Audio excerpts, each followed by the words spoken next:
My name is Tyler Taps. I am an assistant professor in the Recreation Management Therapeutic Recreation Program in the School of Applied Health and Educational Psychology at Oklahoma State University. Recreation Management Therapeutic Recreation Program, there are two separate options within one major. The recreation management students are the typically recreation programmers, people who would work at your YMCA, also outdoor recreation providers, people who have outdoor leadership special training, who will go provide programming in outdoor settings, things like challenge course implementation, leadership initiatives, training. Also MWR, Morale, Welfare, Recreation.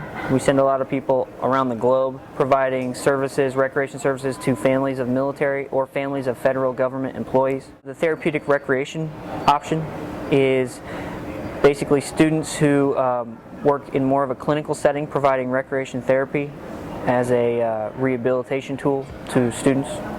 We're a pretty small program, just over 100 students, and I could tell you every single student's name.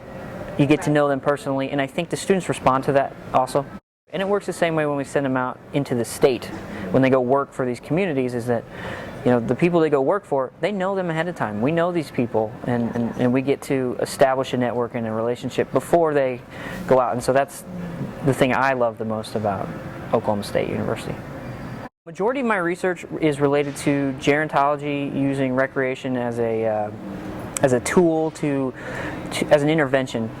For instance, some of the research we've done, specifically, we use recreational programming in long-term care facilities to lower perceived depression. So how depressed somebody is, we'll basically measure their depression. We'll intervene with our own type of programming, something unique. We try to be as creative as possible, use new ideas, creative programming that people isn't what we would consider standardized. Implement that for 12 weeks, measure, and see if it's having an impact. Some of the most recent research that I have been associated with our research team has been using service learning with students to specifically working with older adults. What we've found is that students are uncomfortable around older adults, and with the baby boomer generation being the mass amount, we're going to have a lot of older people. So we want to make sure that our students, our professionals going to work in areas are comfortable.